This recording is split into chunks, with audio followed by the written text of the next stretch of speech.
Assalamualaikum warahmatullahi wabarakatuh.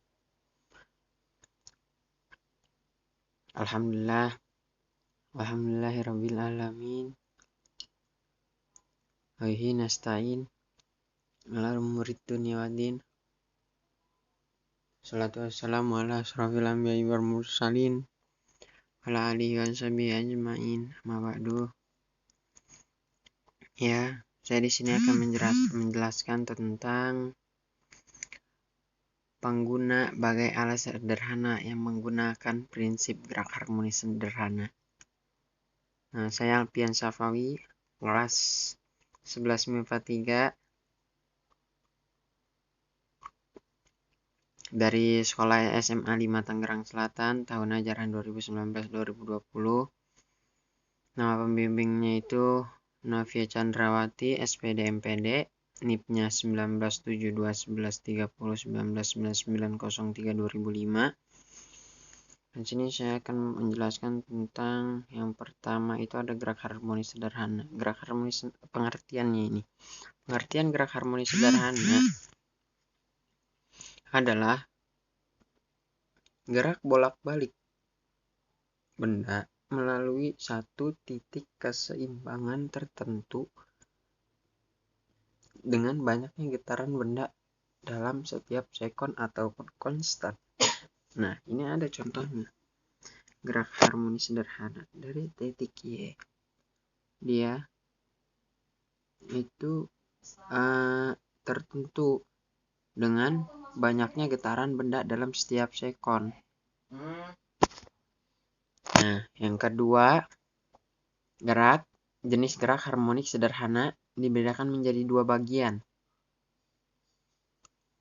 Ada gerak harmonik sederhana GHS atau linier, misalnya penghisap dalam silinder gas, gerak osilasi air raksa atau air dalam pipa U, gerak horizontal atau vertikal dalam gas dan sebagainya. Nah, di sini ada yang kedua itu gerak harmonik sederhana atau GHS. Angular misalnya gerak bandul atau bandul fisis, osilasi ayunan, otot torsi dan sebagainya. Nah, ini tuh ada beban di titik A. Ya, dan ini contoh yang pertama. Ya, dan ini contoh yang kedua. Dan yang ketiga, ada contoh gerak harmonis sederhana. Nah, contoh gerak harmonis sederhana, gerak harmonis pada bandul. Nah, contohnya, ini gerak harmonis pada bandul. Nah, ketika benda digantungan pada ayunan yang tidak diberikan gaya, maka benda akan diam di titik keseimbangan atau B buka kurung 2. Nah, jika beban ditarik ke titik A dan dilepas, maka beban akan bergerak ke B dan C, lalu kembali lagi ke A. Nih, contohnya. Dari sini, dari titik A, diayunkan ke sini, dilepas, dia akan melalui titik B dan titik C, dan akan kembali lagi ke titik A. Nah, lalu, dengan kata lain, beban pada ayunan di atas melakukan gerak harmonis sederhana. Ya. Nah, dan yang keempat, ada gerak harmonis pada pegas. Nah, gerak harmonis pada pegas yaitu ini contohnya. Semua pegas memiliki panjang alami.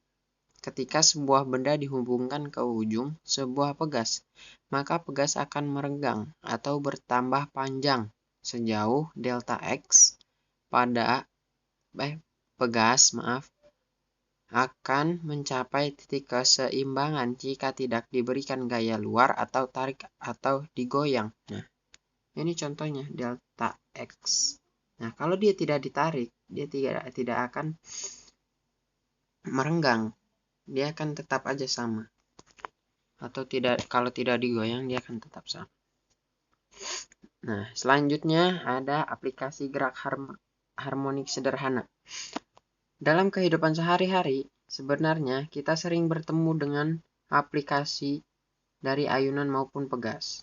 Salah satunya contoh yang paling sederhana dan menggunakan spring bed dengan tujuan memperoleh kenyamanan saat tidur yang terdapat di dalam spring bed yang dicampur dengan spons. Prinsip kerja dari melewati titik keseimbangan dan dalam waktu tertentu, pegas akan berhenti pada posisi atau keadaan semula. Getaran pada pegas spring bed ini hanya bergerak vertikal atau turun-menurun. Pegas yang digunakan pada spring bed ini berjenis pegas coil. Getaran yang terjadi pada spring bed adalah getaran terdiam, di mana sponslah yang menjadi peredamnya. Hal ini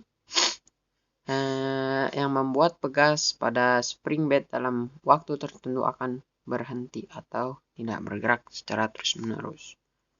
Selanjutnya ada gitar senar. Saat kita memetik senar gitar, senar akan bergetar secara harmonik dengan frekuensi tertentu atau tergantung pada senar. Frekuensi ini yang kita kenal dengan sebutan nada. Namun, tentu saja senar kita lama-lama akan berhenti. Nah, di sini ada shock breaker. Shock breaker merupakan gerak osilasi teredam. Artinya gerak harmonik pada shock breaker dirancang untuk mengecilkan dan hilangnya dalam waktu yang cukup cepat. Namun jika kita hanya melihat dalam jangka waktu sepersekian detik sejak shock breaker mulai bergetar, maka gerakan akan menyerupai gerakan pegas harmonik sederhana. Selanjutnya ada bandul jam. Inilah gerak harmonik sederhana yang paling mendekati ideal. Bandul biasanya dipakai pada jam kuno. Bandul pada jam kuno dapat terus berayun dalam waktu yang sangat lama. Nah, di sini ada garpu tala. Garpu tala dengan ukuran yang berbeda menghasilkan bunyi dengan pola titi nada yang berbeda.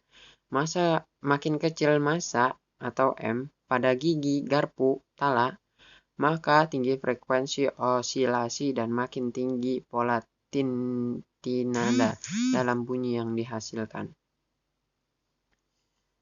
Nah, di sini ada jam mekanik. Roda keseimbangan dalam satu jam menarik memiliki komponen pegas. Pegas akan memberikan satu torsi pemulih yang sebanding dengan perpindahan sudut dan posisi kesetimbangan.